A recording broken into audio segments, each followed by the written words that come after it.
अध्यक्ष महोदय,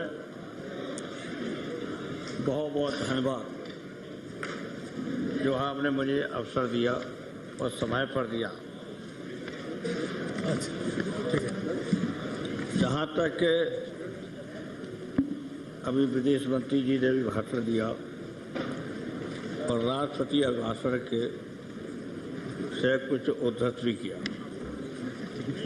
लेकिन हम एक ही बात कहना चाहते हैं। इस चुनाव में बहुत सारी बातें कही गई। प्रधानमंत्री ने जोर जोर से 4 बातें मुख्य कहीं तो बहुत, उनमें से 4 मुख्य बातों पर ही हम जिक्र करेंगे। वो तो उनका लंबा भाषण है। उन्होंने कहा कि आते ही महंगाई खत्म करेंगे,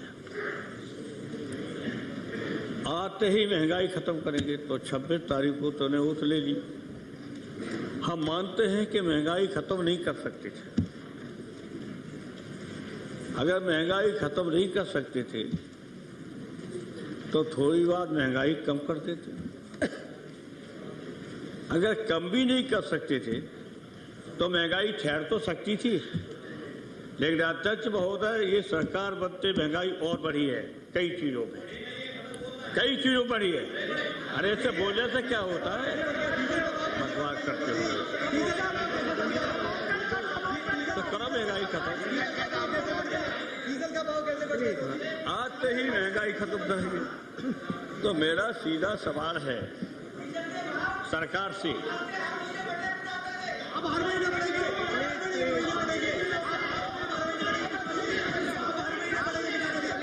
वो तो आप जानते हैं, वो तो आपका आर्य अटल जी ने भी कहा था, मुलायम सिंह जब खड़े होंगे तो हमारी तरफ से थोड़ा बहुत कुछ होगा ही।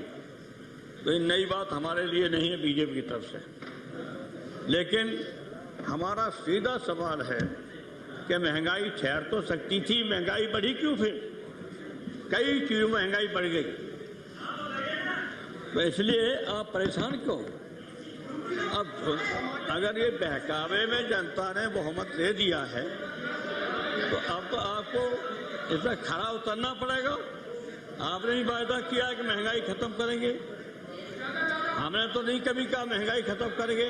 हम ये कहते हैं कि महंगाई खत्म नहीं कर सकते इतनी जल्दी, मैं मानता हूं।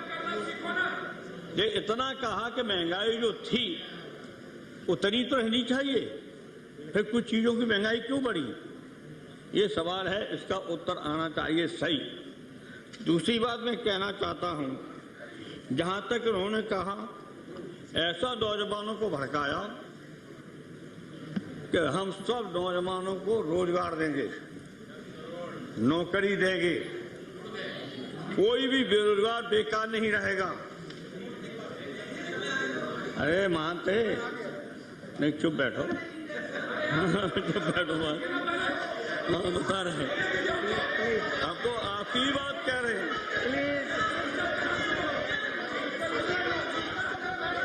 अब भी मुझसे परेशानी रहेगी, अभी क्या हुआ और रहेगी हमसे। हो गई परेशानी, ये सच्चाई बात सुनने को तैयार नहीं। अध्यक्ष महोदय, सच्चाई बात कह, मैं तो आपकी बात कह रहा हूं।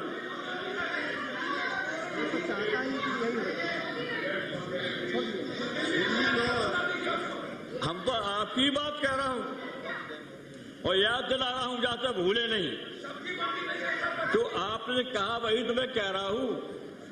तो आपको कसाई क्या हो गई? कह दो कि ये नहीं कहा, सही झूठ बोल दो तो कोई बात नहीं। वो तो मैं जानता हूँ अफवाह फैलाने के तो है। तो अब इस तरह से आपके देश में जो लेबर रजिस्टर्ड हैं, पंजीकृत हैं, वो कम से कम लगभग 6 करोड़ हैं, पढ़े लिखे लोग। और बहुत सारे लोग हैं जो रजिस्टर्ड नहीं का अपना नाम एम्प्लॉयमेंट दफ्तर में।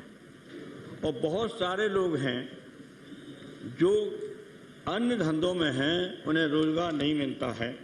जैसे खेतर मजदूर है, तो खेती का काम होता है तब मिल जाता है, खेती का काम खत्म होता है 6 महीना से ज़्यादा उनको काम नहीं मिलता है।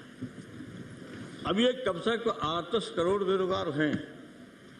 इनको मैं इतना ही जानना चाहता हूँ कि हम भी जानते हैं कि अभी थोड़े ही दिन हुए हैं लेकिन ये तो बताना पड़ेगा कब तक बेरोजगारी खत्म करोगे और कब तक महंगाई खत्म करोगे, या कब तक महंगाई कम कर दोगे, या महंगाई को ठहर के रखेंगे। ये मैं आश्वासन चाहता हूं, ये सरकार को तो बताना पड़ेगा। अब आपने ही तो वायदा किया जिसके आधार पर आपको वोट मिला, तो ये समझे बहुत बार बार ये नहीं भी झूठ चलेगा। इसे मैं आपको सावधानी करना चाहता हूं।